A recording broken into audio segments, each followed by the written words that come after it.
All right, we are live. Let's see here.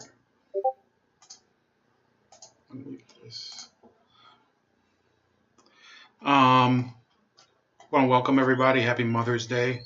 My mom passed away about 5.5 years ago, so understandably, I don't really celebrate the holiday like I used to. Although tomorrow I'm going to visit her gravesite. I did say Happy Mother's Day to my sister, my neighbor, and my stepmom. Hopefully we're going to meet sometime this week. I don't know why it didn't happen today. Other than that, I hope that you all had an enjoyable weekend, enjoyable holiday. I actually am starting this stream in the middle of watching a blood sports with Halsey English, whose show I've been on, I think 2 times. And it was actually a very entertaining show. And I would like to talk about it today, but because, first of all, I'm not all the way through his stream, and I have so many other things to talk about, I'm probably just not going to. But he was mainly talking about, debating Patrick Little, who is a Republican candidate for Senate in California. And hello, Sean. So Patrick Little is an openly anti-Jewish candidate in California, and they had like a very interesting debate on GAB.AI's channel. And I don't know if I can keep watching these blood sports because it's the same thing every single time. And unfortunately, I wonder sometimes how long does it take before you can beat a dead horse? He does a good job, and I think that it's certainly there's still a public that's hungry for that type of entertainment, watching people debate conspiracies and debate, I guess, race and IQ or whatever. But I personally, I'm wondering exactly what new ground is being broken there, because it's just the same thing every time, and people they plow over the same old ground, and nobody's really gaining anything from it except for obviously JF and previously Andy Warski. But it's his choice. That's his channel. And Halsey has his choice of which channels he can go on to. And obviously, I think, hey, Arjun, welcome back. Obviously, there's plenty of channels where, I see people doing the same shtick or working on the same thing. For example, there was a sort of white nationalist guy who I've had on this show, who I think has departed from it just because there's very little discussion going on, and it just doesn't. How much more can you talk about the same thing every time about race and whatever? You have to kind of move forward and talk about things that you can solve. And these people don't have anything, that they don't have any proposals that are real world proposals for anything that's up for change right now. Now, let's say they got people elected into office and they could get into some sort of power. Well, then the question would be how long people would tolerate them, or whether they would even be competent. I think it's the same thing with any sort of ethno-nationalist. We have, I think we have in California. I'm not from California, but in California they have Congresswoman Barbara Lee from Oakland, who is a former Black Panther, which to some degree is a Black nationalist movement, although it's debatable. She's a former Black Panther from the 70s, 60s, 70s. And then you have Bobby Rush from Chicago. Well, performance-wise, they're not any better than any of the other members of Congress. They may lean a bit more left-wing on certain issues, but ultimately they don't have enough of a controlling interest to affect anything. So this guy Patrick Little, he's running for Senate in California. And hi, Larry Gerke. Yeah, the objective of running for senator, obviously in his mind, is to make a statement if he were to win. But once you get into the Senate, I mean, look how difficult. If he were to, I mean, suppose you agree with his viewpoint, which is to attack the Jews or whatever. And in his case, he even said to um, execute people for treason for supporting Israel. Well, I mean, you're up against 99 other senators, and a good portion of those people are, to say the least, not they're not sympathetic to your viewpoint, and you're representing a state where there's a significant Jewish population. There's also a significant that's one of the reasons, of course, that he probably will not even come close to winning. But there's also a significant portion of people who would probably oppose his viewpoints for other reasons. You know, I mean, he's manipulating his he's making the white nationalist case from a perspective that all races should unite against the Jews. But such as it were to be, if he were to be elected to office, how do you think that California's other ethnic groups would be able to relate to him? I think it would be kind of difficult. You know, there's a very large Vietnamese population there. There's a large Persian population there, Muslim Persian. There's a large population of Mexicans, obviously. So, I'm taking it from a kind of detached viewpoint for the moment, even though obviously I wouldn't vote for the guy.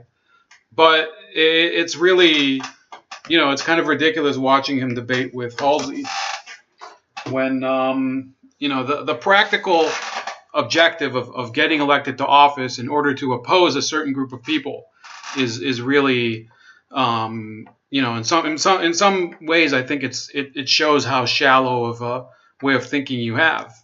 That would be the same case if let's say there was an anti-Scientology candidate. I would have to say that the goal of being in the Senate has very little to do with Scientology. And obviously there's issues with Scientology, but I kind of went a little longer on that issue than I thought I would. There's a loaded topic for today. I do want to talk a little about my mom, though. I was waiting a little bit so you guys could walk into the room, so to speak. She was born in Israel in the 50s, first person in her family not born in Iraq. And then she moved here in 1981, I believe. And to tell you the truth, she really believed that America was a nation of opportunity. And Larry Gerke says the term Sicario comes from the badass Jews who assassinated Romans back in the days of Judea. Yeah, I've actually heard of that, but I think it's a Latin word. I don't think it's from Hebrew. Those were in Hebrew. I think those were called the Biryonim, which technically means thugs. And those were people who they were basically, like you said, they were people who would walk up to behind Roman soldiers and stab them in the neck. And they were defeated. So, for whatever that's worth, I think Larry's correct. My mom, she did live here for most of her life and was pretty content living in the U.S., although, she went through a divorce with my dad, who's also a great guy. But, they were people who believed in the American dream, her more so than he did. She was much more willing to commit to living here forever than he was. And I think that if she were alive today, me and my mom didn't get along very well for most of my adult life, when she passed away. If she were alive today, I don't think she would be happy with the state the country is in terms of social issues. I think she was a Clintonian liberal from the 90s. She did like Bill Clinton. She thought he was a great president. I don't think she would have liked Hillary Clinton. That's just my guess. But also the other social issues in terms of, the mentality of the youth and pop culture and digital devices and people not going outside and things like that. And the lack of, the lack of respect for education that's going on right now in terms of people, kind of this whole postmodernism is what I'm trying to say. I don't think she would have been a fan of that, but I can only speculate. Also, she herself never graduated from a university. She went to like a community college a number of times to get nursing certificates and things like that. So she was, for all intents and purposes, she was one of the working poor, if you will. For a while, she was making decent money. Nurses were making decent money, I think, in the late '90s here, and I think the real estate bubble kind of hit her. But yeah, I think definitely, if she were alive, she would be. She obviously she wouldn't be happy with the fact that I'm not as well off as she thought we would be, and she would probably. Her motto was be ambitious. Her motto was, always try harder. She was all about ambition and all about succeeding in terms of personal aspirations. So, but as for what I'm doing right now, I don't know. I don't know if she would have been in favor of it or not. So that's about my mom. I mean, you guys can put whatever you want to put about your mom in the comments. Try to stick with good stuff. Because that's more in the spirit of the day. But other than that, let's get to some of the topics. See what's first. Well, I will share with you. I don't know if I should share with you, but this was a song that won the Eurovision contest. And for those of you that think, I'm some sort of stooge of a foreign power, which we all know who I'm talking about, or that I'm like a mindless Zio, as some would call me. Look, this is absolute proof that I will, I'm not a blind supporter, because this has to be the worst fucking song that I've ever heard. I once talked. There's this friend of mine, Super Joe, who I've asked to be on the show, who I know from like real life, not like number 80 in Cordova over in LA. So this guy, I've always told him, come on the show. I mean, you don't believe in it. You believe in the complete opposite of me on so many issues. Why don't you come on and we could spar on all this crap about art and literature and whatever. So I once told him that if any of you know Lionel Nation, what does he say about Bill de Blasio? What does he say about him? I'll look in the chat for a second. Arjunson, agent of Mossad. Yeah, they do say that about him, but I think you're replying to my earlier comment. Hold on a second.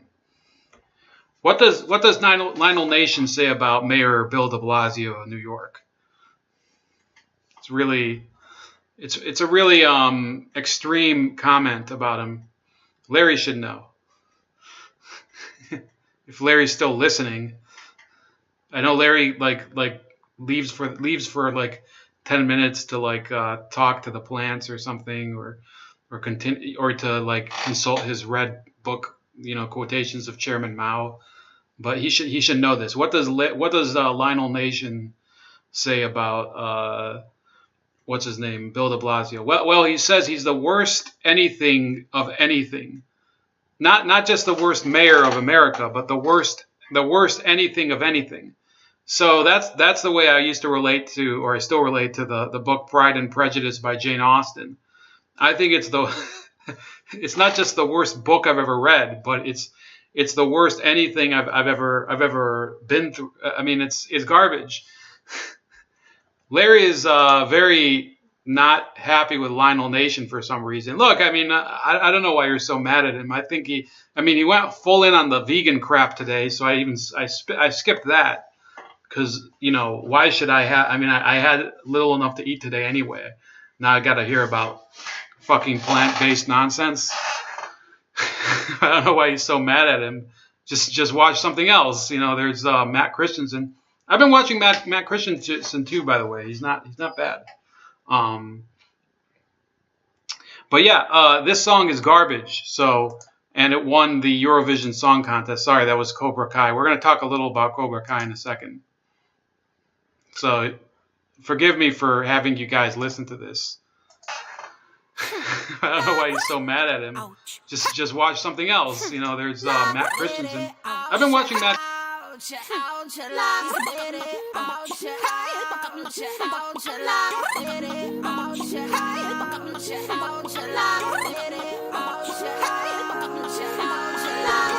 Look at me, I'm a beautiful creature.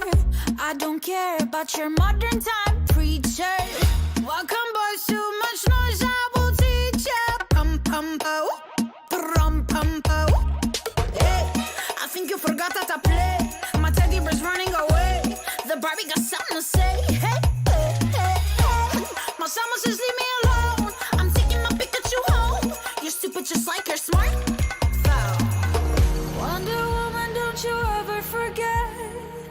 You're divine and he's about to regret. He's a I'm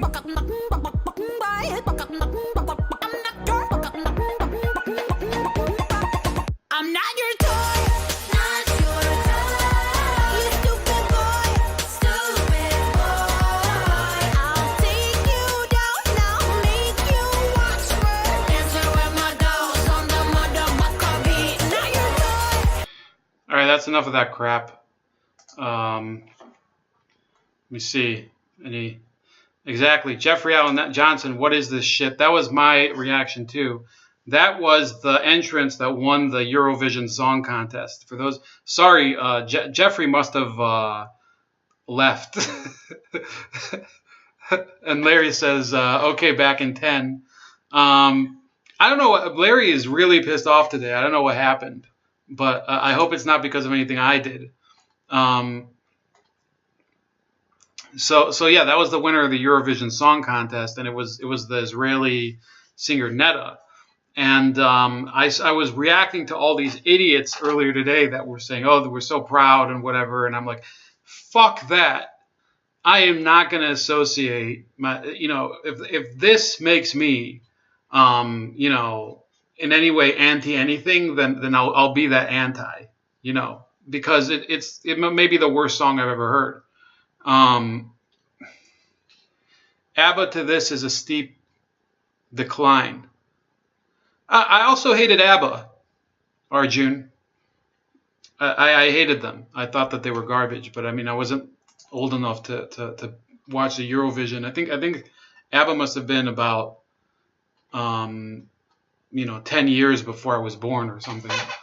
Yeah, the Eurovision is garbage. I think I'm happy I live on. I mean, Arjun, you should be happy you live in India. I mean, I think you guys have better music than the Eurovision there. Yeah, that might have been the worst song I've ever heard in my life. It is the Pride and Prejudice of music, in my opinion. It could be that I'm forgetting some songs that are already worse, but damn it, I forget the one that fuck. I'll have to F you, Bold. What? You're an ABBA fan?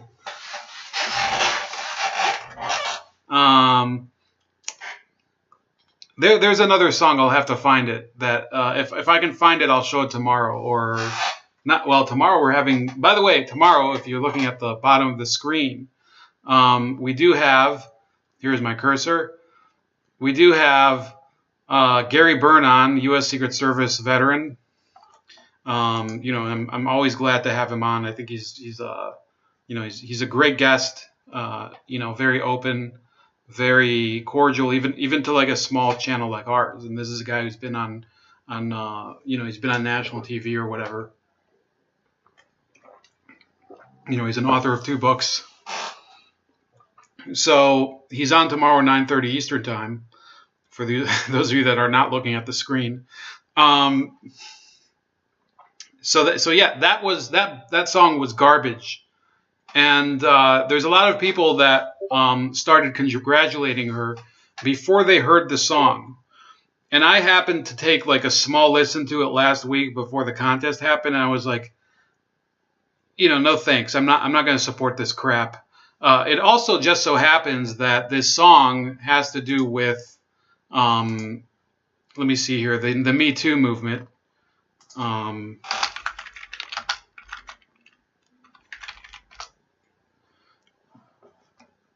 So yeah, you even have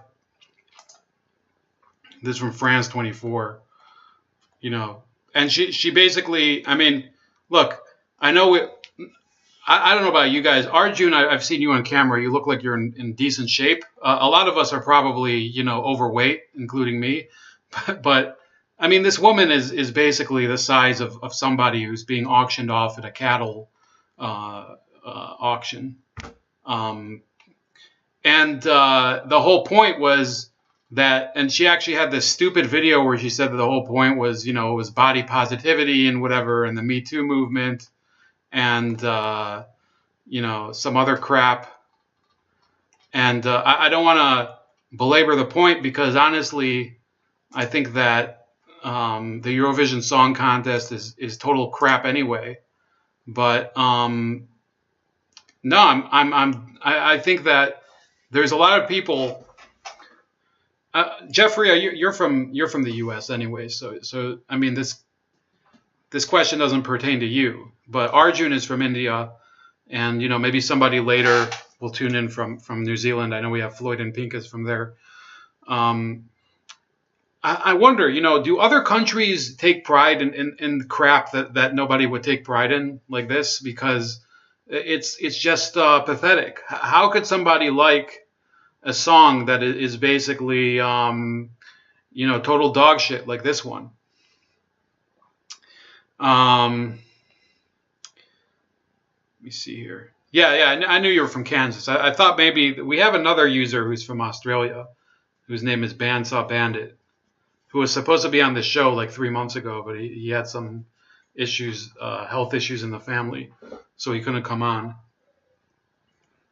And I think at a certain point you have to wonder what the fuck your country is producing, and that's why, in America, of course, we have shitty artists as well, and we have people who represent ethnic groups in this country. I wonder. This is my question. I'm gonna use this question tomorrow to anybody who wants to stand up to say, oh, you should just be proud of this. This represents us, our country won, or whatever. Well, then they should answer if that's the case. Then should Mexican Americans be proud of this?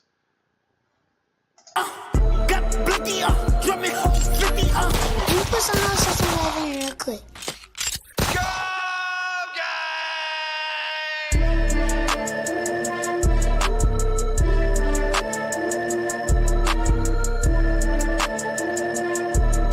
I'll see y'all later. Pop these niggas like a willy nigga. You a silly nigga in the hole with them Billy niggas and them Hoover niggas. You run up. All right, I don't know if I'm gonna get a strike for that, for profanity or for copyright, but this is all fair use. By the way, I'm not. By the way, my channel, I don't accept ad money anyway, so I can't get demonetized. That's not the concern. The concern would be copyright. So that would be the issue for me, copyright and profanity. So and use of ethnic slurs. But he's Mexican and he gets to put he gets to put his video on YouTube. This Mexican American using the N-word, which he's not a black Afro American, as I am not as well. I am also a non-Afro American, as you can probably see from the image in front of you, unless you are of the visually impaired population. Yeah, I think most Mexican Americans would be like, nah, I don't really agree with Tekashi 6ix9ine. And I mean, I'm freedom of speech guy or whatever. I think a Eurovision Song Contest awarding somebody with that kind of crap with an award. First of all, it's popularly voted, so there's a lot of idiots in Europe. And second of all, who determines the quality of music? that gets into these contests. It's just pathetic. I think those are also voted or whatever. There's a lot of idiots in Israel too. So, I think that's really why a lot of us people who do shows like this, which are small shows, or even the ones that grow to be larger, like Derek Blackman, who has the Some Black Guy show, or channel, they tend to support alternative music. They don't really get into pop music. It's just not as good. Or they're more parody singers. There's Rucka Rucka Ali. Do you guys like him? If anybody's a fan of Rucka Rucka Ali, then you're a fan of mine. You're a friend of mine. And then there's Chris Ray Gunn. So I think that there is something seriously lacking when people they attribute any sort of quote unquote honor that's earned by their country or their ethnic group to something. To me, this is the equivalent of the people who they wanted OJ to get out of prison and they thought he was innocent all those years. Well, I mean, he was never convicted in a court of law, but I don't know if you can really make a case that he was really innocent given what we know today. I'm just saying, this is not, again, most of the stuff I do here, I try not to be judgmental. I actually, and in fact, I have more reason than ever today because I found out, this is weird. We're going to get back to the news soon, but it could be that a guy I used to work for has found himself in some criminal legal trouble or something, and it's somebody that I always had a good connection to, and it's depressing, and those of you that know people that have criminal records or are friends with them, that I'm a person that am I advocating for people to commit crimes? Absolutely not. Do I think that when you commit something that's a crime under the law that makes you a horrible person? No. I think that there is hey, Lennon McCarthy, glad to have you back. Glad to have you back, man. I haven't heard from you for a couple weeks, I think. In any case, yeah. If you happen to know people who have been arrested for criminal acts, and let's not get specific in this matter because I don't even know what act it is yet in the case of this person, but I've known people in the past that I know were drug dealers that were they'd embezzled money, people that had been arrested for assault and battery. I've known people that were arrested for. I've also known people that not very well, but I've met people that it turned out later were sex offenders, which that is disturbing. And then there's really a question. Then it's not a moral question; it's a risk question. Would you let your children be around him? Would you let your female relatives be around them? Those, I think, they cross the barrier between moral judgment and really thinking about the contingencies in terms of people's safety. So I don't know your opinions on that. I mean, do you guys know a lot of people that have been in jail or whatever? Larry, let me know. I'm looking at you, buddy.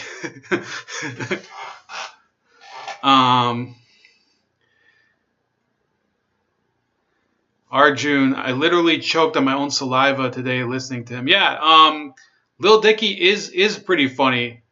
Yeah, he's great. I haven't heard him for a few years though, so if he has any new material, I have to check it out. Anyway, yeah. What were we talking about? So yeah, the Eurovision Song Contest. Absolute disgrace. One of the worst song contests in the world, if not. I mean, they need. There's nothing I can say that would fully express how bad I think that song was. Jeffrey Allen Johnson, yes, on Locked Up. But you're not talking about yourself, correct? So yeah, we're gonna get to Joe Biden, by the way. I think I'll reserve that towards the end. The person we're going to talk about now is Jemele Hill. Unless, let me see. We have Jemele Hill. We have Trump is. By the way, I'm gonna have to get rid of these two footnotes over here if you're looking at the screen, because they're for me to keep track of where Jemele Hill says ridiculously stupid shit in this interview with Complex. She was on Complex. Actually, Complex is a magazine. It's more of like a urban culture magazine, if I can define it that way. In case I already played Tekashi 6ix9ine, so I might already be in line for a strike over something insensitive. But the other panelists Gilbert Arenas is on it. Gilbert Arenas is not he's not a dumbass like Jemele Hill is.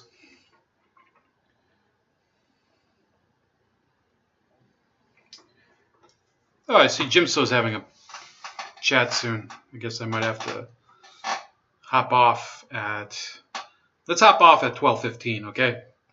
Those of you that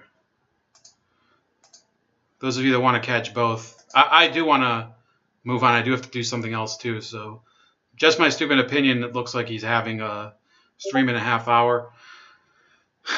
Larry Gerke says, Jesus, that fat one is still on. I don't know who he's talking about. No, can't in my line of work, but I've got several guys I went to school with that ended up locked up. I know people that have been locked up, and I know people that should be locked up that weren't. Especially people that were involved in drug trafficking, things like that. What happened? Larry, I'm not playing her song anymore. What's going on? So look, I don't know if maybe he's talking about Jemele Hill, but this is her on Complex, and they were talking about this article. We'll read the article afterward because I want you guys to get a little taste of what the hell she's talking about. This is in regards to Colin Kaepernick getting an invitation from the White House to meet with them regarding race relations and Black America. But they don't understand that. But so they just sit there because our minds say, all right, I love you, Gil. I love you, Gil. I love you. You're a douchebag. Oh, I'm going to comment to this one. Right. We go for the negative. Yeah. We go for the negative response, and that's what gets. So if somebody wants attention, they know what to say. They know what to do. Right. Well, some of it too is just though. I mean, at least this is where, because I'm not perfect at it, and I sort of use the following I have against the person or people that may tweet something negative. To me, it's like my followers will handle it. Like I got goons out there, Twitter goons out there. Like they'll work you over a lot. Yeah. So just so you know, this is Jemele Hill in the circle, and she works for ESPN. She has this massive platform to talk to. Now she can't talk like this on ESPN anymore because she's cost them so much money in ratings because people won't watch SportsCenter anymore. She's not on SportsCenter anymore anyway, but when she was on SportsCenter, she was a ratings killer. She was destroyed. I mean, she was dying on the air. They couldn't get like trapped shelter pets to watch ESPN when she was on SportsCenter. And the reason was that she really took shows that were sports related, and she made them politics and race related.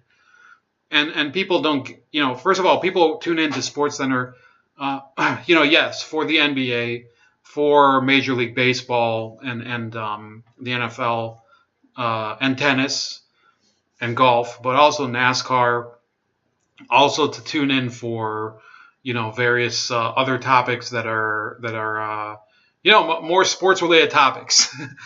They're not tuning in order to see Tucker Carlson argue with Bill Maher or something, or for that matter to see Thomas Sowell arguing with Michael Eric Dyson, right? So what she was saying basically here was, I have this big army of Twitter followers that I can use in order to attack the trolls that are coming against me.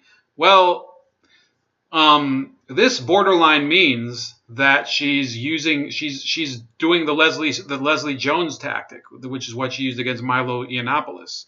If people say something, she might deem it offensive, but let's say somebody gives like legitimate criticism of her or says something that, shut up, nobody gives a fuck what you say, which is not harassment. That's just, a reaction. She's therefore saying that she has an army of people that will bully them in return. And she has her own Twitter trolls. That's effectively what Lisa or Leslie Jones did with Milo Yiannopoulos. And you can debate whether Milo Yiannopoulos is a tasteful person or whether he was right to criticize Leslie Jones as ugly or whatever. Or, Leslie Jones used to be a comedian that I really respected. But the fact is that if you're Twitter, you can't expect people to like the platform anymore. We're going to get to this soon with Cobra Kai. You can't expect people to like the platform anymore if you have one set of speech codes for people who are, average users like you or myself or Len McCarthy, especially. I know he's on Twitter at Comrade McCarthy. But you have one set of speech codes for them. They have another speech code for people who are in the corporate media, like Jemele Hill or Leslie Jones. And you let them cross the line. I do. Like me, I just, I'll make a funny comment about it because, at the end of the day, every other Thursday, what happens? Direct deposit. Talk about it. So, like, Talk about it. keep saying it, like, great. Like, until one of these negative tweets is from Bob Iger, the chairman of Disney, then I don't have anything to worry about. Real talk. But it is annoying, though. That's the thing. It's like So here she says something again that's it shows that this is not a person in tune with the average experience of the regular Twitter user or the average American or the average anything. This is a person who her job is to say things that are provocative in her mind, but she's remember, you are on a sports talk network, ESPN. If you're on a talk show or if you're on a news delivery show, your job is not necessarily to be the voice of yourself, okay? And maybe if you own your own platform or you own your own channel or whatever it is. And I mean, God knows that there's limits to what we can do on YouTube as well, which is, I'm not sure I should have played the Tekashi 6ix9ine video earlier. But fair use again.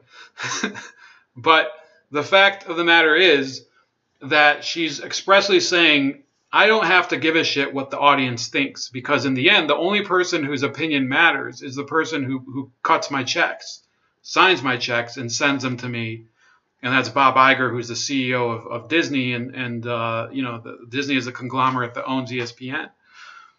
Or as my favorite talk radio personality now, Clay Travis, calls them, MS ESPN, and rightfully so, because look, when I was a kid and we had, my dad had cable, my mom didn't. So when I was at my dad's house for the weekend, you tune into ESPN, you see baseball highlights, you see, there's the bet. I mean, people hated it. I don't know why.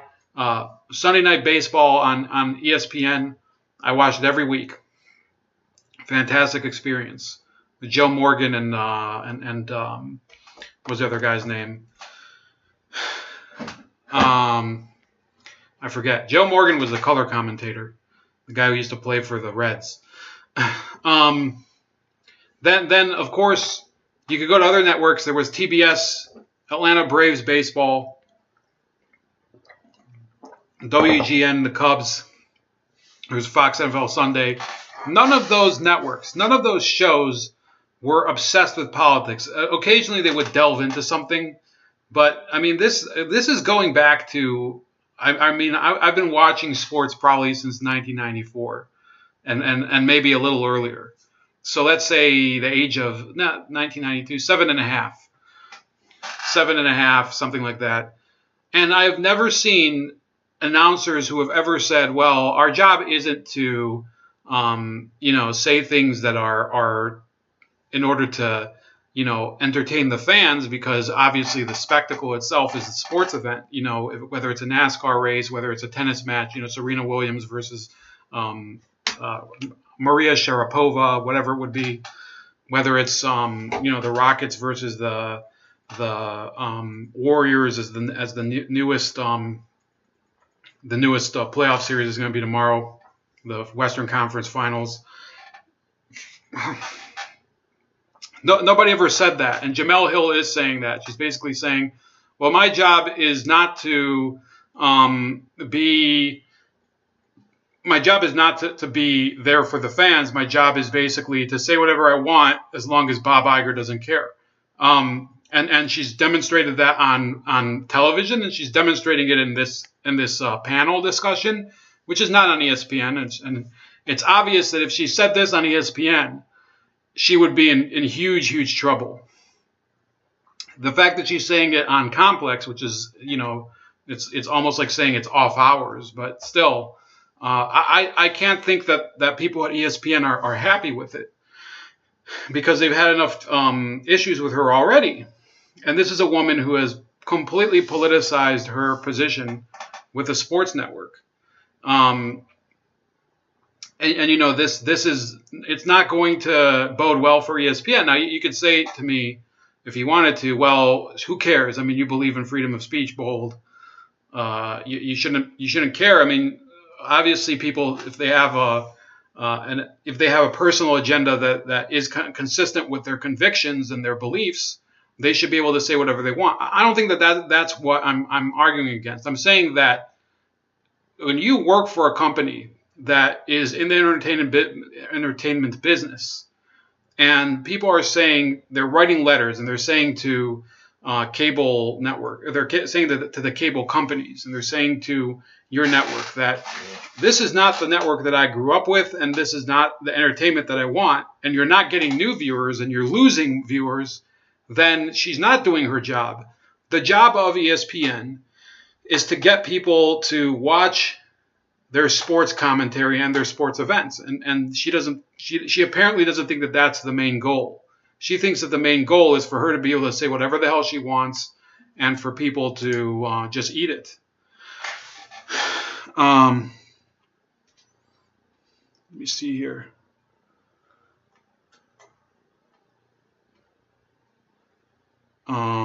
Just reading your comments. Aim for her voice box. Okay. Colin Kaepernick is kind of annoying. What if Muhammad Ali was known just for virtue signaling instead of boxing? Well, I mean, you can't go all the way and say, well, Colin Kaepernick should just shut the fuck up and say nothing. But I don't think it's the issue necessarily just of his belief system. There are things that he and his girlfriend, Nessa Ali, or Nessa Diab, I think her name is, they've done to alienate teams in the NFL. We're going to get deeper into that because Jemele Hill says something even dumber later. No, Muhammad Ali, I think, really took a step for his conviction because he could have gone to jail. I think he did go to jail for what he did, for dodging the draft. Now, Colin Kaepernick, yes, he did lose his job because he didn't accept the contract extension that was offered to him. And then he didn't accept, and he didn't finish any negotiation with the Baltimore Ravens or any other team that interviewed him. So you can't blame the Baltimore Ravens for not signing him because he did a provocation. He made a provocative, or his girlfriend more correctly, did a provocative act to make it almost apparent that no, they couldn't sign him. I mean, how could they sign him after this? Let me see here. They made this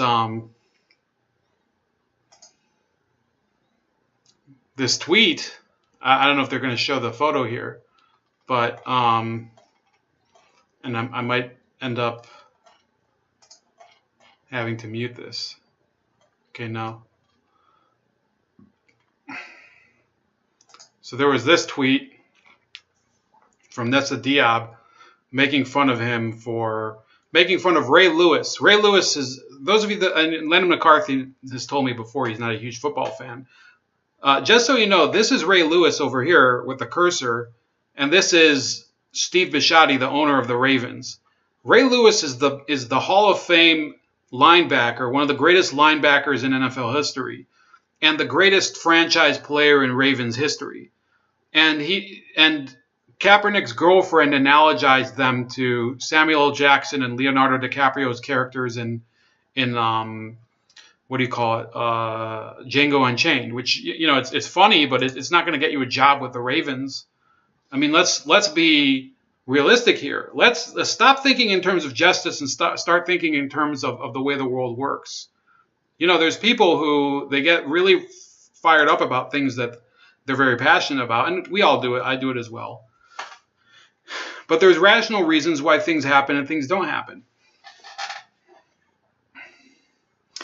Larry Gerke said, Len McCarthy says WNBA needs to be paid the same as the NBA. Yeah, I've actually heard that argument seriously put forward before. And then Gerke says Muhammad Ali would pull off calling X his head and shit down his windpipe. Yeah, it's possible. Elite powers granted by MSM. Fuck those traitors. Mainstream media and establishment are lying shitheads.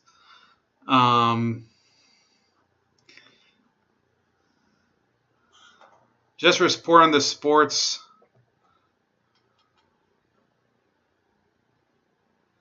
Okay, so Jay Scott says, what did Jemele Hill say that has your panties in a bunch? So Jay Scott is, I think he's a viewer from... Oh, you need the clip? Here's the link to the clip if you want it. So Jay Scott is here. So what she basically said... If I have to, I know you just got here, so I'll just repeat it. What she said was, I can have a Twitter army of my own people attack trolls who are going onto my feed and just disagreeing with me. I mean, she'll probably define them as trolls, whatever the case is. That's what she said in the video. And you have to go like about 28 minutes in. And that's actually against Twitter policy. And that's what Leslie Jones did, which was against Twitter policy, and that's what got Milo Yiannopoulos banned, even though Yiannopoulos was not telling his followers to attack Leslie Jones, but it was the opposite. Leslie Jones was telling her followers to attack Milo Yiannopoulos. So that's basically what she said in this interview. She said, well, I can just say to my people, this guy, go after him. And that's the issue here. The issue is, are the rules for Twitter, do they hold for Jemele Hill as they do for Larry or for Jay Scott or for Lennon McCarthy, who's on Twitter pretty frequently? So yeah, we're going to keep watching that video, by the way, if you don't mind. It's annoying, the constant negative comments. All right, real quick, what's the ugliest or worst thing someone said to you on social media? Thankfully, why you look at me? No, because there's not going to be shit in his DMs about something being negative. I don't really get negative things. I just get people thinking that my dad is Donnie Simpson or O.J. Simpson. So OJ? Yeah. Oh, just good. Oh, yeah. Just the last name. Yeah. Just the last name. So that's it. You? Oh, I know you got a lot. I done got everything under the sun. I done got... You just had to accept that he has it and move on. You're like, oh, yeah, you don't have to say anything. They even changed my Google what's the name at one point. Okay, I do have to say that, well, the problem with that part is with Twitter. So that I mean, there's more coming up, Jay Scott, just so you know. So we're not done. We're not done. Lennon McCarthy says hordes of trolls are against Twitter policy. That is Twitter. No. You misunderstand. It's actually, and I know there's this isn't something I'm not a huge Twitter fan, but the issue is if you're on Twitter and you're a person who says to the rest of the rest of your followers and says, you see this person here who's talking shit about me, I want you to go to his Twitter and spam his Twitter and say, or her Twitter, and say nasty things about them and possibly even make threats or call them names or whatever. Well, that's part of the Twitter, that's against the Twitter terms of service. Let's see if we can find it. Okay, I don't want to be talking on my ass. It's usually called brigading. So,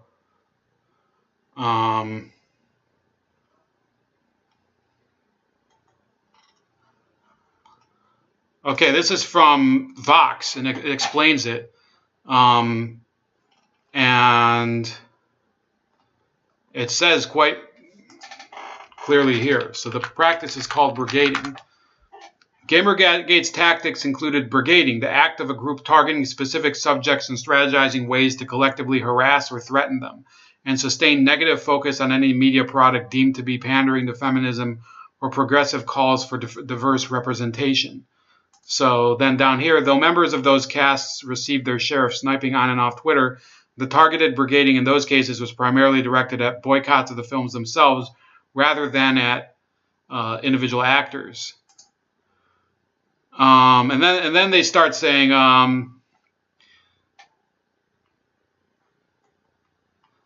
he retweeted tweets of hers and was saying, well, this is just her playing the victim. Well, that's not exactly brigading, and I'm not.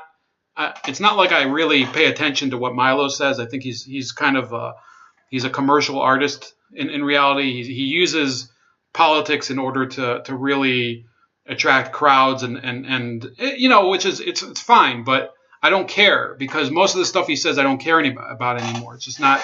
It doesn't interest me as much as other people, and I think he's lost a lot of his following because it's the act's gotten old. So anyway, that's brigading. That's essentially what Jemele Hill said in that clip. She was calling for brigading of her Twitter trolls, which is to some degree worse than what Leslie Jones or Milo Yiannopoulos did, because she's not talking about brigading other celebrities. She's talking about brigading smaller users. Let's see here before we keep going on.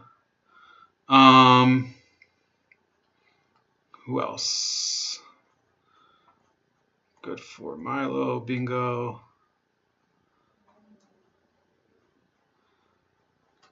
Hi, Augusto Pinochet. He says Kaepernick's girlfriend doesn't care about him getting a spot. She cares about dividing America along racial lines. Well, I don't know exactly the latest news on Kaepernick himself. We're really just covering the issue of Kaepernick and Jemele Hill. So it could be that, I don't know, maybe there will be a meeting. Who gives a fuck? In the end, I mean, who cares? Does anybody in the audience... I don't care. I would be fine personally if Kaepernick played in the league. I still think he's an idiot, and if he was to play in a game, I think it would probably not be as big of a deal as everybody says it is. Assuming that he would be a starter. But I mean, I'll look at the chat in a second and I'll see what you guys think. Point. Think what your Wikipedia, yeah. Yeah, to what? I got diseases, got 52 kids, all that. Living under the bridge. I done got it all. Yeah. But I can't crack. That's the best part about it. This guy's because different. I'm not gonna crack. Remember the guy that was trolling us, trying to get us fired? He was talking to him on Instagram, regular, all the time. You can talk to me regular. That's what I said. I done got every group I can think of. I done pissed off, and at this point they're just like, Yeah.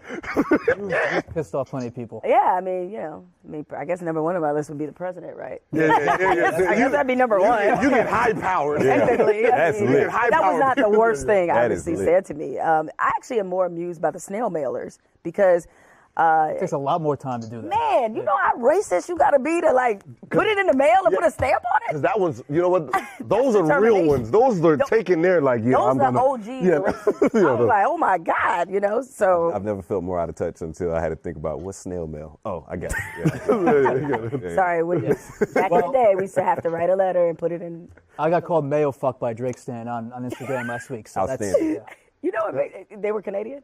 I don't know. They were Okay. Drake Stan at least. Okay. Yeah. Hey, yo. That's the you should worst. Be proud of that. I know. I thought that was kind of like, That's funny. pretty good. That's Wait, not that just wait.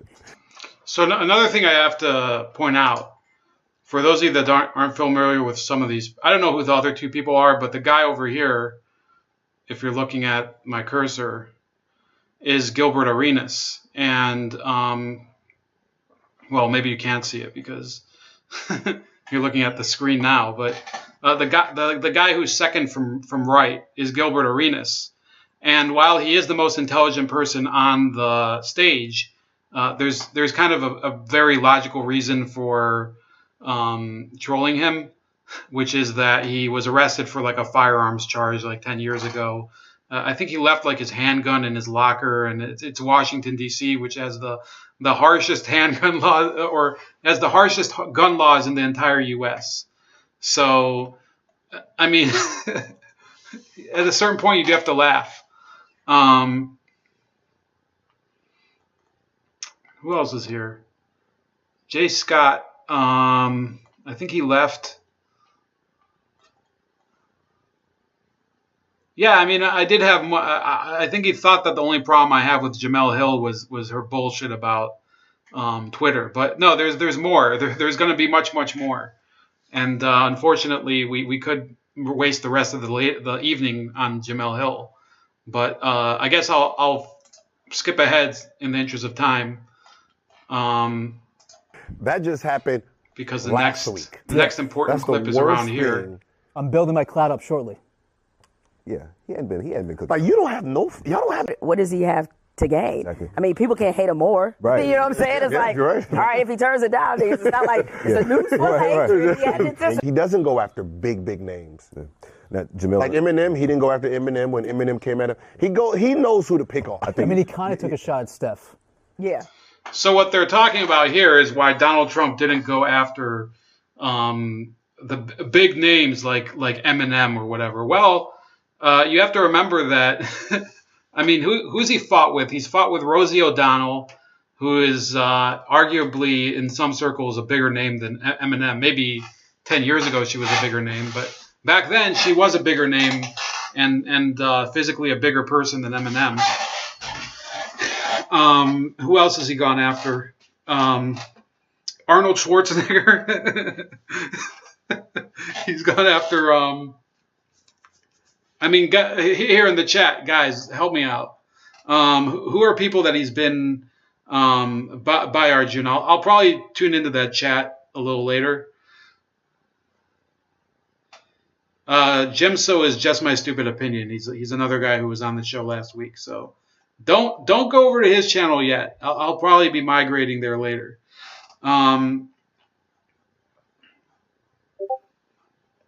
So they're saying, Donald Trump does not go for. He only goes for low-hanging fruit. He doesn't actually attack, the big celebrities. Well, remember, he actually called collectively all of the players who were kneeling for the anthem sons of bitches. He's also said things like, I think he made fun of the entire cast of SNL one time. He started out before he was a politician. He was a huge Twitter troll. So, for people to say, oh, he doesn't go after high profile people.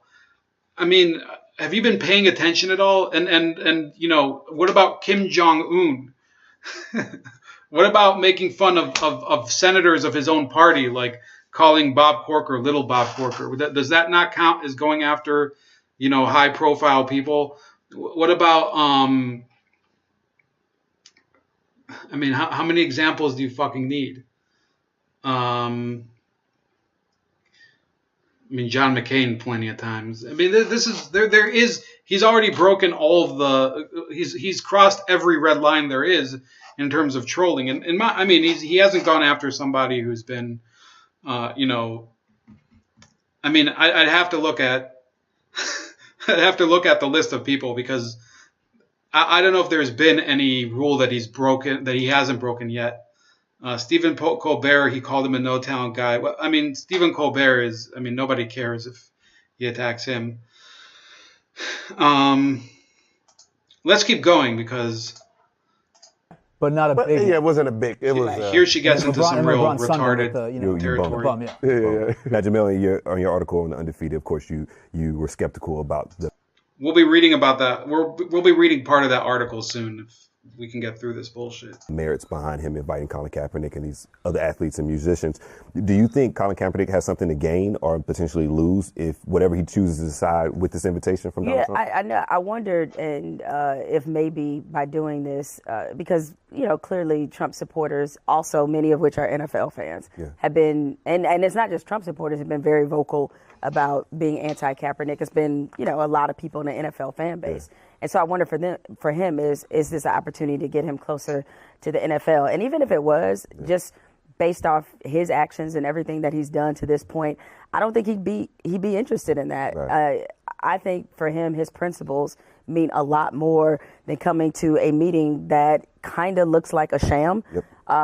And using his not just political capital, but just currency, period, on a pointless attempt, because it's not what people say, it's what they do. And there's a lot of policies that this administration has enacted that go completely counter to everything that Colin Kaepernick has talked about is important to him and talked about in terms of important to it being changed. Yeah. So it's like, what does he have to gain? Exactly. I mean, people can't hate him more. Right. You know what I'm saying? It's like, right. All right, if he turns it down, it's not like it's a news for hate. He hadn't anticipated. You made an outstanding point about his principles, because the Seattle Seahawks offered him to come work out. They asked him, whether the reports are true. If he would stop kneeling, he said, "I'm not stopping to kneel." And they were like, "Okay, we're going to pull the trial from you." So obviously his turning down the president is like, so what? Yeah, it's like whatever. So obviously his principles are intact, and he's leaning on that. But even with the collusion case, him accepting the job anyway throws that case out. So this is where we get to the territory where she starts talking completely out of her ass. Right. If somebody offered. If somebody offered him a case and he accepts it, the case is thrown, then they can cut him. Like, I mean, it's, well, he has to be, they have to be. But the addition of Eric Reed, who was the former safety for the San Francisco 49ers, kind of joining Kaepernick in this collusion case is getting interesting to me, because he's a solid player. He's a starter. He's a starter. He's a starting safety in the NFL, and his free agent interest has been. I remember last year watching, I think it was a game against the Rams, where Eric Reed just got destroyed by, I don't remember who it was. It might have been Tavon Austin. So, I mean, maybe 2 years ago, 3 years ago, probably, Eric Reed would have been a Pro Bowler or whatever. Let's look him up, Eric Reed. So, I mean, I'd say Eric Reed has a better case for being in the NFL than Kaepernick, given his performance. But I mean, he was a Pro Bowler 2013, and he hasn't really been much since then. Who was the team? I still think it was the Rams that he played against, that they were just smoking him. Larry Gerke, please don't put that weird chick singer back on, Bulldog Leopard. Well, I mean, I know what to put on when I want to piss you guys off now.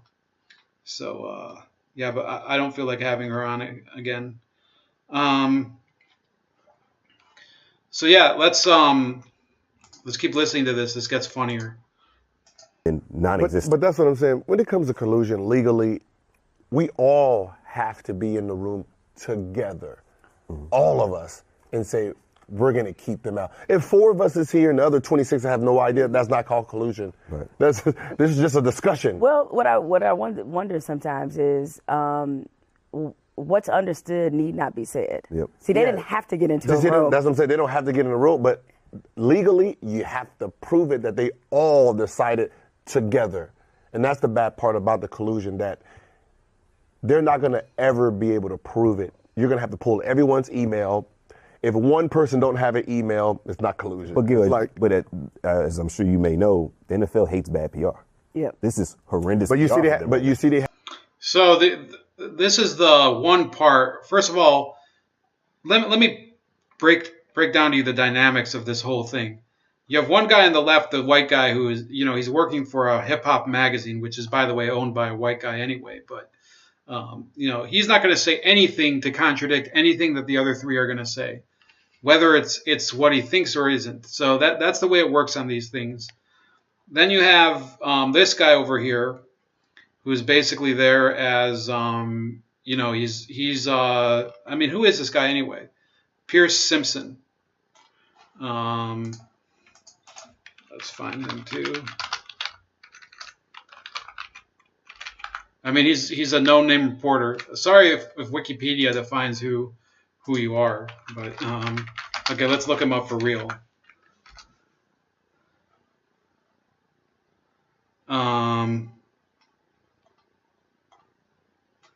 He's just a former high school football star or something.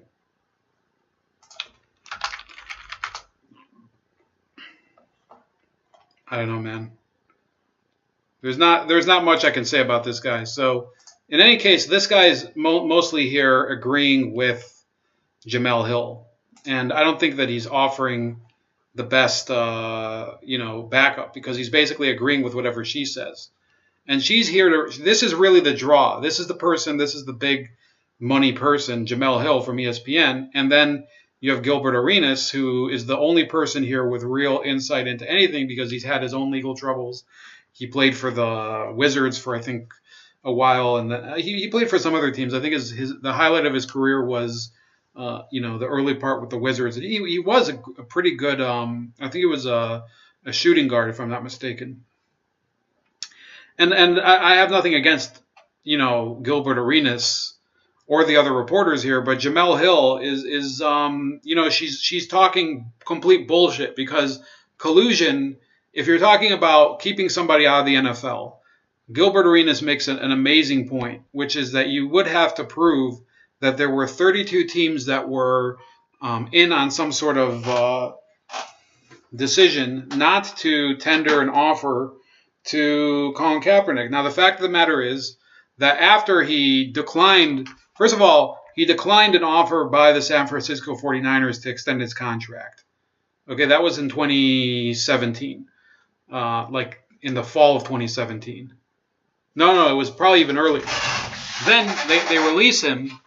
They release him. He never wanted to stay with the 49ers anyway, which is the reason I believe he started the protest. It had nothing to do with fucking justice. Maybe he does believe in that stuff, but the real reason, the real reason behind all this is because he wanted to leave the 49ers. He wanted to be traded, or he wanted to be released. Whatever the case was, he wanted the 49ers to release him, send him away. He didn't want to play there anymore. The team was garbage. He'd already suffered under the previous coach, Jim Tomzula, and then there was they were getting a guy who was a little more to his style of play, Chip Kelly, and that guy too, he probably didn't want to play for because the guy sucked. So he wanted out of San Francisco. So he declines a contract tender by the 49ers. So that's strike one against the collusion, the collusion theory. Then the strike two was when he was actually interviewed and talked to after his release of the Baltimore Ravens. I think that was in spring 2017. So the 49ers releasing him would have had to be before that. And then this whole issue in spring 2017. That was between him and the Ravens. That was the episode that the Nessa Diop tweet deflated that possibility. And then he interviewed and was almost offered a job with the Seattle Seahawks. And then, they were, I guess they were reticent to offering him a job because they didn't want that type of attention on them as well. Now, could you say that now then you would have to build the case on the fact that not only does it depend on all 32 teams denying him a position, but the fact that his refusal to stop his protest or whatever it was, whatever condition that they extended, that would be part of the collusion issue. I don't think it does. Let's see if they say anything more interesting. Knowing who they are, knowing businessmen, if they knew they was in jeopardy of losing something, they would have already broke. They would have already said, look, listen, give him a job, sign him for 10 days, cut him, it's over. But the fact that they have not actually budged at this, like, But you have to... like, I didn't even know the shit was still going on. Listen, but the amount of respect that you have to give Colin Kaepernick for sacrificing his career at this point to push his message and push the thing and shed light on all the injustices happening in the United States of America, have to applaud him. Are we ready for more bad NFL PR, more NFL fuckery? Take it. Let's go. That's my brand here. On the Hey, that's your brand.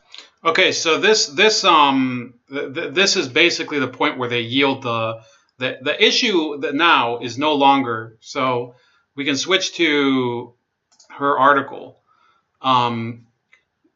There's no collusion that can be provable, and neither neither Jemele Hill, or I was about to say Nessa Diab, but neither Jemele Hill nor Pierce Simpson were able to actually give a point where they say, oh, this is why the case is valid, because nobody looks at it from the actual standpoint of what does the law say. What they're looking at it from the perspective of what is the ideal outcome of what I would want to fulfill the social justice goal that I think has to happen in order for, peace and harmony to break out. Well, that's not the way the world works. And, for them to get all cracked up about this it pretty much shows how stupid their thinking is. It's ridiculous. Gilbert Arenas, I think he made the best point of any of the people on that panel. And then the real point that Jemele Hill was trying to make was that it's pointless for Colin Kaepernick to even go to this meeting with Donald Trump. And it says, the first time I felt certain that Colin Kaepernick would never play in the NFL again was March 2017, when the embattled quarterback was just beginning his free agency. Donald Trump, who at the time had only been president for a few months, said this of Kaepernick to a raucous Louisville, Kentucky crowd. It was reported that NFL owners don't want to pick him up because they don't want to get a nasty tweet from Donald Trump. Do you believe that? I just saw that. But before dropping that not so subtle threat to NFL owners, Trump referred to Kaepernick as your San Francisco quarterback. I'm sure nobody ever heard of him. In the time since, Trump has become so familiar with Kaepernick that last week he reportedly gave his approval to invite Kaepernick, along with noted historian Kanye, such as using that sarcastically, obviously, Kanye West to the White House for a series of conversations on race involving athletes and musicians. The initiative, however, was announced not by Trump, but by Reverend Darrell Scott, a Cleveland pastor who has developed a close relationship with Trump. By the way, I used to live in an apartment building behind Pastor Scott's church. So I've never met him, but he seems like a decent guy, I guess. I don't know. I mean, I don't hang around Protestant clergymen, so I happen to know that his church was behind the building that I lived in. I guess, we were on the same street, so I guess either my building was behind his or his church was behind my apartment building. It's going to be unscripted, unfiltered, blunt, Scott told Politico. No topic is off the table. If that's the case, then let's be blunt about why asking Kaepernick to participate in this summit rings especially hollow. There is something to say for Trump seeking greater understanding of complex racial issues, especially considering he has often come off as dismissive of the impact of racism on marginalized people and seemingly revels in encouraging intolerance. But we're a long way from giving Trump a cookie, as it can't be forgotten how much Trump seemed to take a special delight in helping to torpedo Kaepernick's NFL career. Even before he was president, Trump used Kaepernick and the NFL player protests like a racial chew toy, stoking his base with consistent and frequent attacks on the NFL and Kaepernick. Well, that's not exactly the best way to put it. What happened was that Kaepernick made a statement that was designed to provoke a reaction. And he got some of the reaction he wanted, which was from some black fans. And he got a lot of reaction that he didn't like, which was from most of the other fans in the league. And, okay, maybe not most, but a sizable proportion. And it hurt the league's bottom line, and they actually lost a lot of support. And it doesn't matter for you to say, oh, the majority of fans kept going or watching or whatever. A league, when it loses viewers, it doesn't matter if they're losing 2% or 5% or 10%. Their objective every season is to grow. This is not a social justice experiment. It's a business, and all of these players know it. And Gilbert Arenas knew it. And Jemele Hill, even in her stuck-up, overly intellectualized brain, knows it as well. She knows, she even said the only person who she cares about, whose opinion matters, is Bob Iger, who's the guy who signs her paychecks. These verbal attacks reached their apex last September at an Alabama rally when Trump said the NFL should have suspended Kaepernick after he first knelt for the national anthem. He also referred to NFL players as sons of bitches and encouraged league owners to fire any player who wouldn't stand for the anthem. Trump hijacked Kaepernick's original message, which was never about disrespecting the anthem, but rather holding this nation accountable for subjugating people of color to oppressive systems and help. Was it really? Because I think that it took him a while to actually say that. And help turn Kaepernick into public enemy number one. This is again, people hated Kaepernick before Trump got involved. I personally hated Kaepernick because he was on the 49ers and I'm a Cowboys fan. So you're not going to get any sympathy for him ever from me. I hate him and I'm not going to stop hating him because I hate the 49ers. And he's never played for a different team. If he were to play for another team, I still would probably associate him with his time with the 49ers. So, yeah, I hate him. And this has nothing to do with politics. So unless the president is willing to admit how much his words have contributed to Kaepernick being seemingly blackballed by the NFL, how could Kaepernick and Trump even begin to have a truly open conversation about race? But there's another side to this, too. Could Kaepernick actually benefit from having a dialogue with Trump? I'm sure an argument will be made that perhaps if Kaepernick explains to Trump personally why he began his protest, it could persuade Trump to either soften his criticism or stop it altogether. I mean, this is, first of all, it's not as if Trump talks about Kaepernick every day. This was during the NFL season, remember, and it was a topic of conversation. And it wasn't a topic of conversation only because Donald Trump was mentioning it. It was a topic of conversation because people wanted to keep Kaepernick in the news. There was a rally before the season by Kaepernick supporters trying to boycott the NFL in order to get him signed. And it failed, and he was never signed. And it has nothing to do with Trump, okay? It may have slightly to do with Trump. I think we're going to have to do one of these topics a different day because I've really gone full in and committed to this one. Let's see some of this. San Francisco 69ers. Amen. I hate them. Larry Gerke says, well, I mean, yeah, you're free to go. I'm sure. I mean, I'm sure this isn't interesting for everybody. So, go ahead. I mean, you can log off. It's not even football season. Move on. It doesn't matter. Well, that's the whole point, that it's not football season, but there's the media is focusing on it. So, look, you have people here, Jeffrey Allen Johnson logging off. I think he also got bored with it. I know that it's not football season. I'm talking about this because it's a case that is it's interesting both from a legal and an ethical standpoint. You have Jemele Hill going on, she's already caused enough damage to ESPN. Okay, you might not care. Okay, that's fine. I know it's not for everybody. I know that some of you think that, just like I get tired of Lionel Nation ranting about veganism.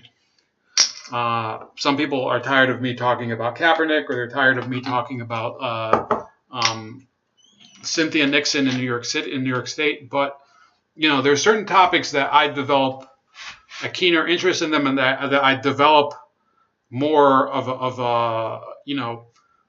an insight into them, and then I continue to talk about new developments within that topic, and that's why I keep going down that hole. And, the Kaepernick issue has not gone away. One would have thought it would have gone away, but what are you going to do? Pinochet says, I'm a Seahawks fan, and he made us look twice as good every time we played against the 49ers. Yeah, he kind of got wrecked by that Legion of Boom that one year. And otherwise, he probably would have won a Super Bowl. But they really did. That was one of the most historically good offenses in the league. So he was pretty good, but I don't think it was great. No, I'm not saying.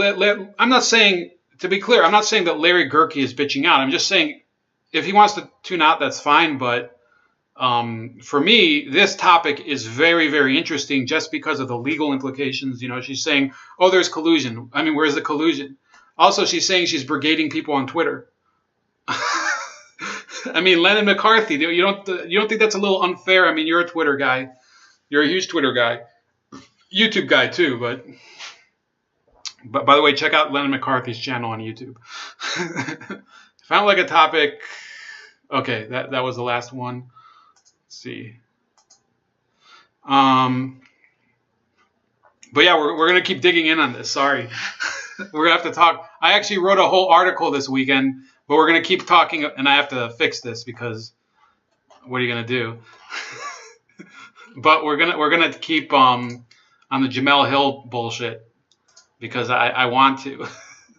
unless you guys want to go long tonight, we can. I mean, we're almost to the end here, so we only have like 20 minutes to go with Jemele Hill, right? I mean, I didn't do any videos this weekend either. By the way, yesterday I didn't do any videos or call into Anthony Logan because I was out watching The Room again, the worst movie ever made, but which is also, because it's the worst movie ever made, it's the best movie ever made. I guess 3 cheers to the guy who shouts out the most famous line in The Room. That's a nice theory, but it's not. Okay, so I'm sure an argument will be made that perhaps if Kaepernick explains to Trump personally why he began his protest, could persuade Trump to either soften his criticism or stop it altogether. A meeting with Trump could also get Trump's base, many of which are NFL fans, to dial down their vitriol toward Kaepernick. That's not going to, in my case, it has nothing to do with Trump. I hate Colin Kaepernick because he was a Niners quarterback. He was an arrogant person, first of all. I used to hate, by the way, I also hated Steve Young, who was a white Mormon, and he was the 49ers quarterback because he was stuck up. I significantly hate Joe Montana less because you have to admit he was one of the greatest quarterbacks ever. I would say he's the number 2 quarterback in NFL history after Brady. And I'm not a fan of either of those teams or either of those quarterbacks. But, it has nothing to do with politics or anything. I just hate the Niners. That's a nice theory, but it's not really rooted in reality. You can't blame Kaepernick or any athlete who has opposed Trump and his administration for viewing this invitation skeptically. So that's a fair point. You can still look at it skeptically. For one, it's interesting that this summit seems to be built on the participation of musicians and athletes instead of people of color who have immense expertise and experience in examining race. So here, let's highlight this passage here. Okay? She is saying that he does not have experience and expertise in examining race. So then, therefore, why is Colin Kaepernick, who is they've been basically treating him like the golden child, why is he used as this person to go to when examining topics of race? This is a person, he grew up in a white family. He was adopted. His mother was white, his biological mother. Only his father. His biological father abandoned him. So then his mother, who was going to raise him as a single mother, had to give him up for adoption. He gets adopted by a white family. We've all been through the whole story, him, whatever, guilt, having to experience racial discrimination, living with a white family, blah, blah, blah, goes to the University of Nevada, gets drafted into the NFL, finally gets awakened by the protests, yada, yada, yada. So now, either he is qualified to debate people on race or he is not. And you can't just say one day that you should invite people who have more expertise than him if for 2.5 years you've been making the case that he is the most qualified person that there can be to do it because, he's this courageous guy who sacrificed his career. Okay, so then now you're trying to say that he's not? Either he is or he isn't. So she says, don't worry, I'm not going Laura Ingraham here. Of course, athletes and musicians have plenty to contribute to any racial discussions. My concern is that this summit is just a front to exploit the players and artists for their popularity. What popularity? Colin Kaepernick as a popular athlete he's popular among, a very specific set of the fan base, which is most of them are not football fans. They'll become a talking point or a campaign strategy used as evidence that some of the intolerance we've witnessed from this administration isn't so bad. Already, Scott is framing this summit in a divisive way, insinuating that the athletes or musicians who don't attend are scared to have an open dialogue with the president. He says, a lot of people have spunk and courage on Twitter, Scott said to Politico. I wonder how many will actually show up. Well, look, I will tell you one thing. There are certain people who I've seen who are, rappers or who are people, Charlemagne the God, for example, who's I don't think he's a rapper, but he's only media figure in hip hop, who they have the balls to go to the media and say things and defend their positions. There are people like that in hip hop and in sports. Richard Sherman, for example, there are people who if you really are prejudiced enough to think that they can't defend themselves rhetorically to an intelligent audience, I mean, you're mistaken. Richard Sherman is a very intelligent guy. Charlemagne the God is I may disagree with his beliefs, but he's a smart person. He's not an idiot. He's in fact quite the contrary. I saw him basically tear number 80s talked about him. He tore Tommy Lauren to shreds one time. So no, it's not as if this would be a bad idea. Lil Wayne, not always the best guest and not always the most articulate guest. He surprised me a couple times. And I'm not fans of any of these people. Lil Wayne, a little. Not much, but a little. And if nothing else, I mean, those things, if you don't want them to speak out on public issues, then you should be consistent about it. And if you don't want them to attend meetings with high-level officials to discuss issues that are important to your committee, to your community, then you shouldn't tell them to speak out in other forums. It is certainly true that if we are to ever have even the slightest chance at racial healing, it's going to require bringing together people who haven't always been in the room with one another. But it's not that simple in this case. Trump has spent a lot of time attacking and criticizing Kaepernick without ever acknowledging or addressing Kaepernick's concerns. Kaepernick, who recently received Amnesty International's prestigious Ambassador of Conscience Award, prestigious my ass, anybody could get that award, has done the work. Can the president say he's done the same? Well, I can tell you what. Trump was earning, and this is from somebody who I've criticized Trump at times, and I've also said that some things he does are bullshit. And I think he's doing, some bad policy on oil and the environment, as well as he's also running the debt up. But in terms of racial policy, I mean, he was very vocal about defending and redeeming Mike Tyson in the 90s. This is a guy who did win awards from the NAACP. As much of a joke as that organization is nowadays, he was winning awards from them back in the 90s, and Jesse Jackson was giving him some of his bullshit awards. So, yes, Colin Kaepernick is now the Amnesty International Ambassador of Conscience. That award doesn't mean dog shit. I think U2 was their ambassador one year. What has U2 done lately? U2 has been basically they believe in a cause as long as it can sell them albums and gain them widespread sympathy. They're the new Bob Geldof, except with a little bit better talent behind them. Bob Geldof was never great, and U2 were once great, and then once they stopped making good albums, they started pretending they were a political band. We have J-Man Truth Seeker here.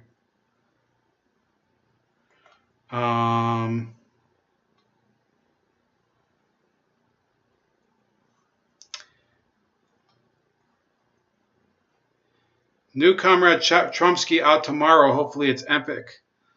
Yeah, watch those videos. They're pretty. I mean, when he said he was doing cartoons, I thought it was like full-on automation. So I'll be honest, I was slightly disappointed that wasn't some sort of like Rocky and Bullwinkle thing, like in terms of the animation. But what made up for it was the hilarious accents that he does. I think the audio is really the key. The hilarious accents he makes out of especially Ivanka Trump. And then the puns, the T for the Tillerson, truly a treasure. So that's Lennon McCarthy's channel. New Comrade Trumpsky coming out. Did he say tomorrow? Okay, maybe tomorrow. So Pinochet says Amnesty International is a radical far-left organization that uses its NGO 501c3 status as a shield. Yeah, I think that. They're another one of those NGOs. A lot of these NGOs are bullshit. I mean, Tim Pool has said. By the way, This week, I'm hoping to do something about a Tim Pool interview from today. If you haven't watched that interview, it is one of the best interviews I've ever seen. Okay, so I talked about earlier today, and too bad that Larry Gerke logged off because too much Jemele Hill, but I showed one of the worst videos I've ever seen in terms of music videos.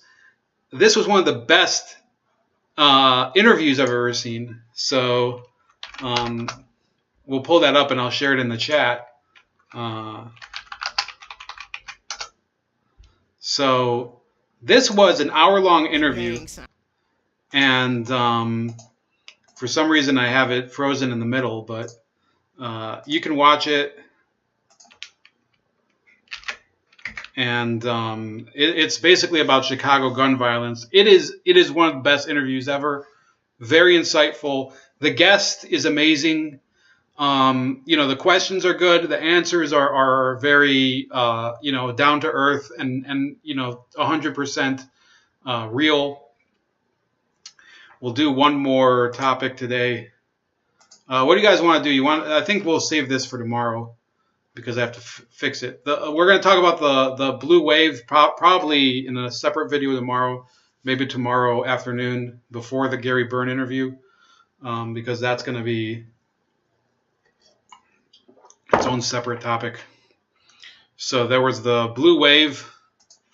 There's this one. The Wall Street Journal the FBI hit a mole in the Trump campaign, which if the Wall Street Journal starts saying something like this, it's really a problem for the FBI. Let's get rid of that. We can do more Jemele Hill tomorrow too if you want. I know everybody wants to talk about her, especially me. So if anybody wants to talk about that, I will say that the term collusion typically means a secret or illegal agreement. This is from Forbes, and I have the article in the description. It says most collusion claims in sports arise under Section 1 of the Sherman Antitrust Act, which states that any contract, combination, or conspiracy in the restraint of trade shall be illegal. However, some collusion claims instead emerge from language that appears in a league's collective bargaining agreement. In the case of Kaepernick's claim, the specific allegation likely arises from the league collective bargaining agreement. Okay, so that's interesting. Because if Kaepernick prevails, he will recover at least double his lost salary. So that's interesting. Because Kaepernick's collusion claims presumably arise under the NFL collective bargaining agreement, his rights to damages, if any, will also be determined under this agreement. Specifically, Article 17A1 of the NFL collective bargaining agreement states that no NFL club or its employees shall enter into any agreement, expressed or implied, with the NFL or any other club, its employees or agents, to restrict or limit individual club decision making as to whether to negotiate or to not negotiate with any player. Now, that's where the collusion argument, he did negotiate with a couple teams. So what are you going to do? Article 17A 8 through 9, Section 8 through 9, then specifies the remedy for violating this section of the CBA as being double the compensatory damages in the event the teams are first-time offenders. This is different from the Sherman Act default of treble damages. In some well-known cases, professional sports owners were found liable for colluding against players. Perhaps a well-known series of pro sports collusion claims is a trilogy of claims brought by the Major League Baseball Players Union against Major League Baseball for colluding in the free agent market during the 1985, 86, and 87 seasons.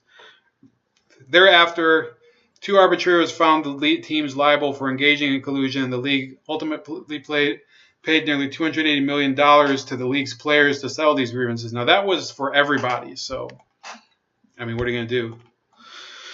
However, other collusion claims in sports that might have seemed strong on the surface failed because of lack of evidence. A recent failed claim that stands out involves Major League Baseball's career home run leader, Barry Bonds, who was amazing. People think that the steroids...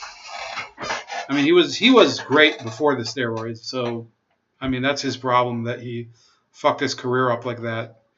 I remember him hitting some moon shots. But yeah, that might have been during the steroid era, so. Who brought a collusion grievance against the league after he could not find a new team for the 2008 season, even while offering to play for the league minimum salary. While it seems likely that Bonds in actuality was a victim of collusion, The arbitrator found that Bonds had failed to meet his burden of proof in establishing that his lack of offer was anything more than the 30 teams simply engaging in consciously parallel behavior. So that's them having to be proven to have colluded. Then 5, unless there is strong written evidence of collusion, Kaepernick's biggest obstacle in prevailing may be that he is not a superstar. In the case of Bonds, it was somewhat surprising the arbitrator did not find collusion given his past dominance on the diamond and the strong argument that, but for collusion, some MLB team would have signed him. However, Kaepernick is not exactly the football equivalent to the home run king.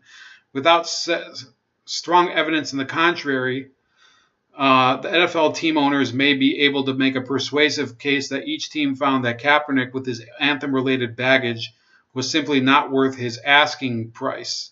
The next stage, this is number 6, will likely involve Kaepernick's attempting to gather evidence through discovery and requests for documents. While it is unlikely that NFL team owners would be so foolish as to print a smoke. I mean, some of them are pretty dumb. Jim Irsay, for example, is an idiot. The Indianapolis Colts owners.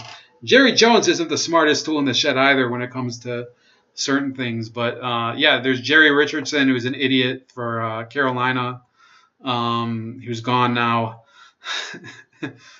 I mean, I think that there could be something. Jimmy Haslam, the Cleveland Browns owner, is a moron. So it's not like this couldn't exist. So I'm not going to say that it's 100% impossible that his case is meritless. But, I mean, we're talking about proving it. So we'll see. While it's unlikely that NFL team owners would be so foolish as to print a smoking gun document stating not to sign him, a collection of private emails and less formal statements among team owners might help prove his claim. In addition, much as the NFL sought Tom Brady's cell phone a few years ago with hopes of discovering incriminating text messages, it would not be surprising for Kaepernick's lawyers to similarly seek access to the text messages of team owners and their executives. Well, at that point, I think we would start seeing a lot of these owners would there would be a lot of loopholes here. And that's why, unfortunately, when you're talking about people complaining about Kaepernick, the real problem is that the NFL itself is a horrible, horrible league. It's horrible in terms of the fact that it's funded by taxpayers. You have billionaires who are getting corporate welfare. And, meanwhile, there are cities like Oakland that get fleeced completely. And, nobody cares about that aspect, that there's entire cities that get screwed by the NFL, and it's 100% legal. And yet people are thinking that this Kaepernick issue is the real justice issue of the NFL. I'll tell you what, in 2015, there were all these players who raised their fists in support of Michael Brown, or they ran out of the field with the hands up, don't shoot, and they supported. And they were They were playing for the St. Louis Rams. And the next year, the Rams moved to LA. Do you think any of the players protested and said, "Oh, I'm not going to play for the Rams. We just stabbed the people of St. Louis in the back"? I mean, we ran onto the field in support of one of our city residents that was killed by the police here. Why are we leaving the city? I mean, shouldn't we be staying here to support the people of St. Louis? No, they left because in the end, their commitment to a cause is only, it's only when the camera is running, unfortunately. And I think that's the way. I mean, I'm just being 100% cynical, but also 100% realistic.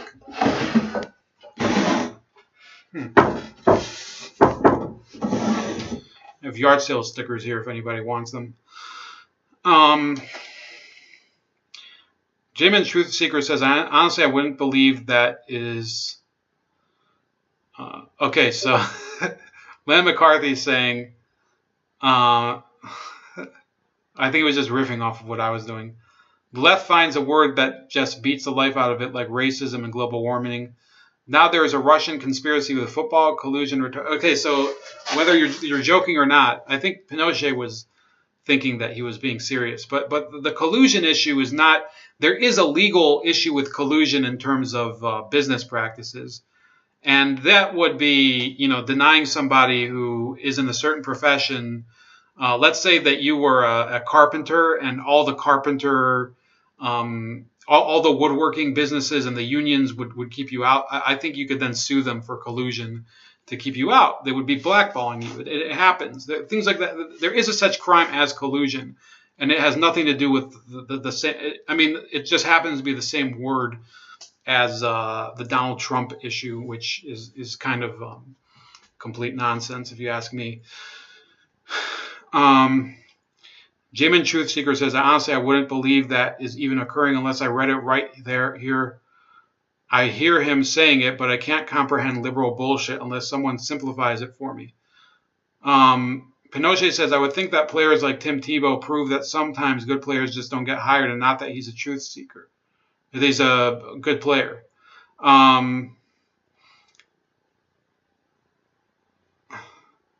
Jamin Truthseeker says, I almost feel like in some ways with the whole Colin Kaepernick thing and disrespecting the country was all part of a plan to self-destroy football because it was too successful at promoting patriotism. That cannot happen.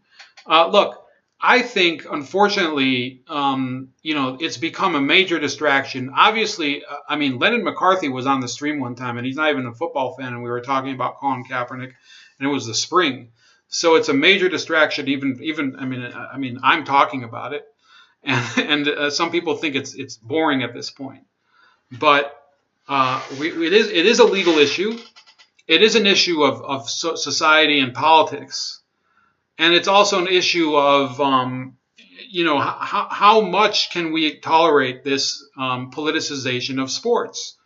There were cases in the 70s, for example, Curt Flood, who was a black player, who sued the Major League Baseball in order to get free agency, and he had a legitimate case. That back then there was the reserve clause. Some of these players, all of the players back then, if your team did not trade you, you were tied to that team forever. It was basically like you were their bitch forever. And some people at that time analogized it to slavery, but the fact of the matter is that the reserve clause was an unjust policy of the sports leagues. In this case, I have to say that it's not the same thing. It's not the same thing.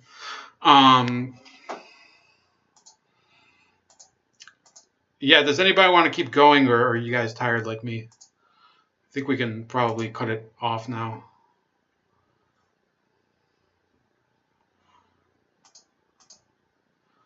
Tomorrow we'll do this article sometime, I don't know when, probably after 1:30 p.m. We're going to do this article that I wrote for Hard News Network. Make sure to subscribe to them on Facebook. Not on Facebook, on YouTube, sorry. Fuck Facebook. I'm going to cover a little about Cobra Kai and this. I'm going to talk a little about this. And always remember to, if you're not subscribed yet, maybe later this week we're going to talk about this interview. If you're not subscribed yet, subscribe, like the video, share the video, talk about the video, and, do other things that help me because we can all agree that that's important, right? Have a good night.